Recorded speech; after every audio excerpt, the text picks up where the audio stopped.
साधन निर्माण में एक बाधा यह भी है कि जिससे भेद है उससे संबंध नहीं तोड़ते और जिससे दूरी है उसकी कामना नहीं छोड़ते। उसका परिणाम यह होता है कि साधक में अनेक आसक्तियाँ उत्पन्न हो जाती हैं और अनेक प्रकार के अभाव प्रतीत होने लगते हैं।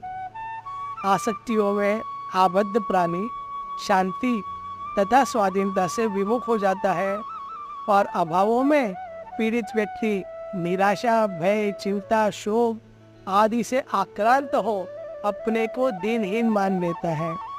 उसका परिणाम यह होता है कि प्राप्त वस्तु, सामर्थ्य एवं योग्यता का सदुपयोग नहीं कर पाता, अर्थात कर्तव्य से विमुख हो जाता है। अतः यह अनिवार्य है कि साधक उससे संबंध विच्छेद कर डाले जिससे भेद है और उसकी कामना से रहित हो जाए जिससे दूरी है। तो साधक का साध्य वही हो सकता है जिससे भेद तथा दूरी नहीं है। भेद होते हुए भी जो एकता और दूरी होते हुए जो अपनापन प्रतीत होता है वह अविवेक सिद्ध है। जिससे भेद होते हुए एकता प्रतीत होती है उसकी सेवा करना है, ममता नहीं। और दूरी होते हुए जिससे अपनापन प्रतीत होता है उसके प्रति सद्भावना रखनी है, उसका चिंतन नहीं करना है और न उससे सुख की आशा रखना है।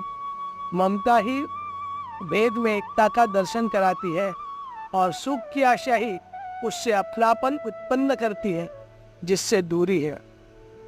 भेद होते हुए ममता करना और दूरी होते हुए सुख की आशा करना असाधन है।